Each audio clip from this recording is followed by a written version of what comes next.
Hello once again, and thank you for joining me for video 4 with Life Experiences with Dr. Amanda. This is going to be a continuation of the last video, which talked about my educational journey. And so where I left off was when I was going to get my teacher certificate. It was 6 years later after completing my bachelor's degree. I decided with life events, things happening in my life, that would be a better option for me was to go into teaching. And so all I want to say is make sure that you know your strengths, make sure that you know your weaknesses, be honest with yourself, but do not limit yourself. And I say that because even though when I graduated from high school, I graduated in the top 10%, small town, there were only 7 of us, so that means the top 7. I graduated part of that group.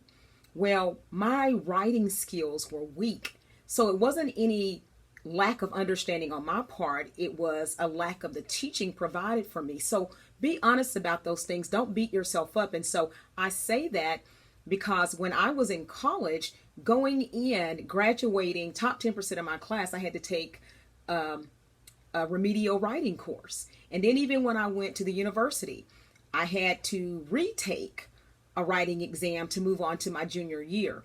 And so guess what I majored in? I majored in as a reading teacher, which means you also have to support writing. And so I actually had to retake my teaching certification exam 4 times. Now, granted, I would fail by 1 or 2 points each time. But what I'm saying is if you really feel like and have a desire to want to do something, go ahead and do it.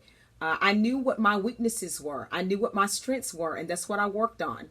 I knew that I got very tired reading long passages, and the test was full of those things. So I practiced on testing and rest time, to get myself through it. And then also I knew, like I said, about my writing ability. So I had to practice on reading things that showed how I wanted to write. So keep those things in mind. Once I got into my 7th year of teaching, like I said, about the 6th year, I realized, I don't want to do this forever. And so I got the opportunity to move into an administrator position in a charter district. Now, granted, charter districts have different criteria, some do, than ISDs.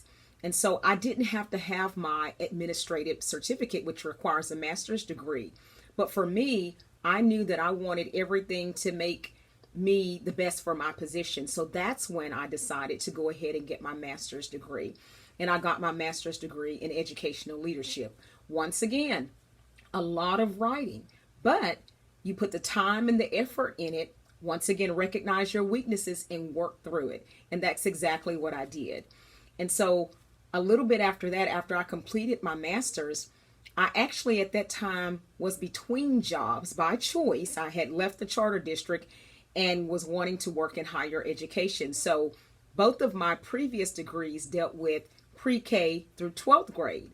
So I felt like I needed some more experience or some more knowledge in higher education. I had worked in higher education before, but I didn't really have the knowledge that I felt like I needed to move back to higher education.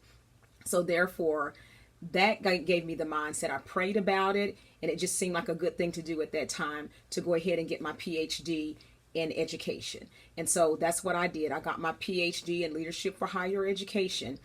And like I said, don't limit yourself as far as what you can do. One of the crutches, one of the strongholds, or one of the obstacles that always would address me with every level, associate's level, bachelor's level, and my PhD level, was writing. And I'll tell you, by the time I got to my 3rd or 4th PhD class, instead of being told by a professor, you need to work on your writing, I was told, you write on the level of comprehensive exams. So like I said, just put the time in there.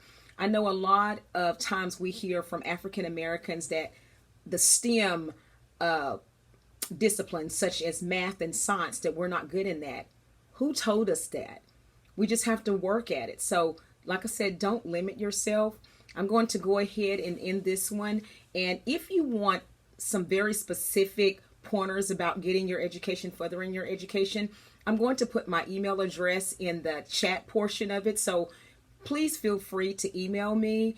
Next time, I want to get into low self-esteem. That is something that I've dealt with for years, and I just want to share some things with you all to encourage you.